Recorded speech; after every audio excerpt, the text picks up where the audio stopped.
La Liga de la Ciencia. Nuevo bloque de la Liga de la Ciencia y llegó el momento de la historia, de una historia particularmente bonita, que es la historia del colectivo y el transporte público en la Argentina. Al parecer, paradójicamente o no, los taxistas tuvieron mucho que ver. ¿Te lo vamos a contar nosotros?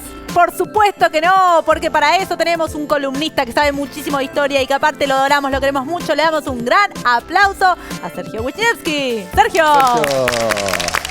Sergio. ¿Cómo estás? Muy bien, muy bien. Me vine en bondi. ¿Te viniste en bondi? Me vine en bondi. Alta palabra, bondi. Alta ¿De palabra. dónde viene bondi? Ajá, lo diremos cuando corresponda. Bueno, que Bien. comience esta columna hermosa.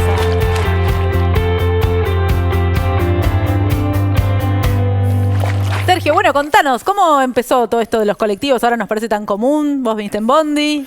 ¿Cómo es la historia? Ustedes saben que hay un mito popular que dice que el colectivo es un invento argentino. Sí, es verdad. Sí. La palabra colectivo además no se usa, ¿no? En otros, no sé qué sé yo, en Uruguay cuando vivía en Uruguay decía ómnibus, no decía Exactamente. Bueno, la palabra puede ser, pero el concepto no es argentino. Ah, está Estaba precedido ya, por ejemplo, en Berlín, ya se utilizaba desde fines del siglo XIX, y en Europa Oriental hay un montón de casos, así que tenemos que tachar la primera cosita, no es un invento argentino. Sí la palabra colectivo y sí la palabra bondi, Ajá. que tiene como una especie de raíz que podemos ir tirando de la cuerdita. Sí. De Brasil se decía bonde. Sí, yo viví en Brasil 20 años, ¿no? Y en Brasil se dice bonde. ¡Ay, te sale re lindo! ¿Cómo se dice? Sí, ¿Cómo? bonde. Un bonde. Sí, sí, bonde. Un bonde que significaba tranvía en ese momento. Ah. Un bonde, pero que también viene del inglés por la palabra bond. ¿Qué es? James Bond. ¿Qué es? La palabra bond que significaba boleto en inglés. Ah, mirá. Ah. no Entonces, sabía. bueno, el chiste es ese, ¿no? Le decimos bondi, quedó en el lunfardo por Mira. estas derivaciones. Mira. Ahora, la historia en sí. ¿Y por qué colectivo? Claro. Bueno, ¿por qué colectivo? Hubo un momento con el desarrollo urbano que tuvo explosivo la ciudad de Buenos Aires, en el que el transporte empezó a ser necesario, el transporte público.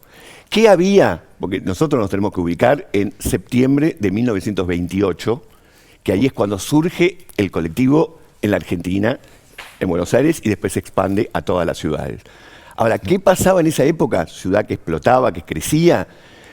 Los taxistas empezaban a tener problemas porque tenían una competencia. Tenían el subte, que Ajá. existía desde 1913, tenían el tren y tenían los tranvías. Desde 1863 que había tranvías. Y entonces la gente no pagaba mucho el taxi, había una especie de crisis económica, y se juntan en el bar La Montaña, en la intersección de las avenidas Rivadavia y La Carra, Ajá. un grupo de taxistas y decían, muchacho, ¿qué hacemos? Y si hacemos un taxi en el que se puedan subir varios, que no sea solamente Mirá. uno, y probaron primero con, por ejemplo, bueno, te llevamos al hipódromo, se juntan unos cuantos, te llevamos a la cancha, hoy toca Gardel, bueno, y entonces empezaron con ese sistema y después lo implementaron con el nombre de taxi colectivo. ¿Y cómo era el coche? ¿Igual que siempre? O... Igual que siempre. Ajá, o sea que no 5 entraba personas, tanta gente. 5 personas. Ah, Mira. ok. 5 Mira, la vuelta personas. es la historia que ahora el taxi volvió con las nuevas aplicaciones. Hay formas de tomarte entre varios un taxi. Es en verdad, fin. puedes compartir también. Pero bueno, Claro, bueno, vueltas de la historia. En ese momento le ponían en la parte de adelante un cartelito que decía hacia dónde va, pero tenía un recorrido fijo Claro. Claro. para que la gente lo pudiera esperar en algún punto del recorrido. Iba de Primera Junta a Flores, de Flores a La Carra, hacia ese sector de la Wow. ciudad. Y empezó a caminar la cosa. Anduvo bien. Anduvo bien. Nos copamos. Y como anduvo bien, dijeron, bueno, vamos a expandir, vamos a modificar la carrocería. Y ahí lo agrandaron un poco a 8 personas. Mira. Más allá de eso, el tema es que hubo reacción. Hubo una reacción negativa de la Anglo-Argentina, que era la empresa que manejaba los ferrocarriles y los tranvías. Claro, todo mal. Nosotros tenemos yo- el monopolio del transporte de Sí, mucha sí. gente. Te estaba preguntando por el tema del tranvía. ¿Qué pasaba con eso? Claro, pero el tranvía tiene una limitación que es que tiene que ir por la vía. Claro. Y- Todavía veo algunas vías, ¿no? Obvio, Sí, todavía sí. hay muchísimas vías. Hay un tranvía en de- funcionamiento, se puede ir a pasear todavía. Sí, con objetivo turístico. Sí. Mirá, no sí. sabía. Pero la cuestión es que entonces, en 1932, el gobierno decide regular el servicio, fijar un precio, ver las medidas que tiene que tener, etcétera, etcétera. Y ahí inventa el gobierno de la Ciudad de Buenos Aires, de 1932, el concepto de líneas. Crean la línea 1 hasta la 69. Mirá. ¿Por qué hasta la 69? No me lo pregunte porque no sé, porque no había 70 o 68. Pero hasta ahí llega el 69 y empiezan a haber muchísimos recorridos distintos, Nazca, Plaza Flores, etcétera, y se va expandiendo hasta Plaza de Mayo. ¿Y alguna de esas líneas perdura hasta nuestros días? Sí, muchas. Muchas de esas líneas perduran, por supuesto, modificando recorridos, etcétera, etcétera. Pero cuando se fija el precio, que lo ponen en 0,20 centavos, el precio total, y estaba bastante regulado, la reacción de estas empresas de tranvías llegan al punto de que logran que se prohíba que haya colectivos. ¿Que se prohíba, en serio? Que se prohíba. Se prohibió. Un monopolio es un monopolio, lo tenemos que decir. Y entonces logran esa prohibición, pero rápidamente hay muchas quejas porque tenía muchas ventajas el colectivo. Era barato, claro. Era flexible, iba para muchísimos lugares donde no había vías, claro. No había vías y además iba a veces cambiando el recorrido, cosa que no podía hacer. Por ejemplo, el 12 de octubre de 1928 se crea una línea nueva que iba a ir hasta Plaza de Mayo. El problemita del 12 de octubre de 1928 es que ese día asumió la segunda presidencia Hipólito Yrigoyen. No pudieron terminar el recorrido porque estaba todo cortado. Pero la ciudad se mueve, va creciendo y se termina imponiendo la costumbre del colectivo de una manera absoluta. Taxi colectivo que pasa a llamarse colectivo. Pero el colectivo medio de forma ilegal. No. A partir de después de esta prohibición y de la regulación ya es totalmente ilegal. Totalmente ilegal. Legal. Ya se regula. Sí, está ya bien, se regula. Está bien, Lo que había habido previamente eran los ómnibus de larga distancia, que eso también venía explotando en su desarrollo. Bueno, se empieza a unificar todo ese concepto y entonces también el colectivo empieza a ir hacia el conurbano, sale de los límites de la ciudad. Ahora, cuando ya empieza a tener 20 asientos, ¿qué pasaba? El colectivero, ¿qué hacía? Hacía todo. Claro. Manejaba, sacaba el boleto. Sí, yo me acuerdo. Te daba el cambio. Sí, me acuerdo, claro. Era bastante loco todo lo que tenía que hacer el colectivo. Hoy lo pensamos y en términos de seguridad no lo podemos creer que eso era permitido. Pero bueno, nuestra infancia fue así. Sí. Tema mujer. A ver. Tema mujer.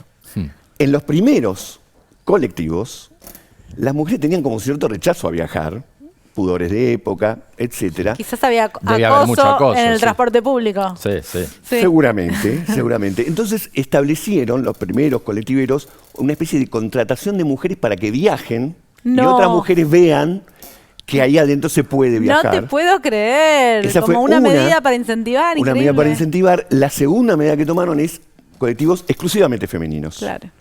Que se tomaban en Plaza Flores. No duró mucho, pero el solo hecho de que haya existido eso marca toda una cuestión. Al principio estaba prohibido viajar parado. Había en el pasillo asientitos que se... No encuentro la palabra. Se replegaban. Se plegaban, se sentaban ahí y se volvían a desplegar cuando terminaba el recorrido. Y la evolución que tuvo todo esto es, bueno, los primeros colectivos tenían el motor adelante. Claro. Eso ha cambiado, ahora son frontales. Y el cambio para que deje de ser posible que el colectivero haga todo lo que hacía al mismo tiempo fue establecer la famosa maquinita que te da los boletos, pero que era con monedas. Exacto. Claro, sí era con monedas, sí. Y hubo un momento...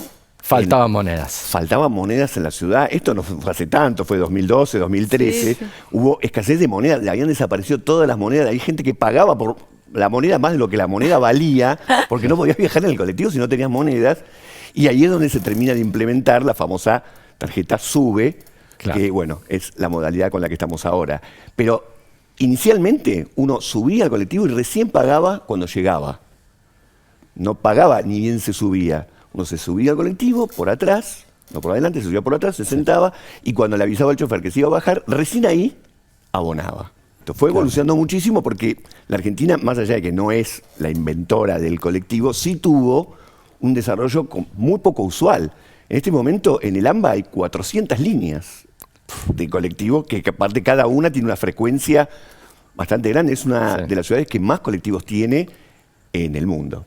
Me encantó, Sergio, aprendí un montón. La verdad que no tenía mucha idea sobre este tema, así que estoy fascinada. Como siempre, porque aprendo. A vos cualquier bondi te... Bueno, nosotros nos tenemos que ir a un corte y enseguida volvemos con más Liga de la Ciencia. Ya venimos. La Liga de la Ciencia es alfa, es beta, La liga, la liga, la liga de la ciencia. Hay un portal, hay un sitio, hay un canal donde el conocimiento toma la palabra. Todo Ciencia. Todociencia.com.ar. Mucho más que noticias científicas.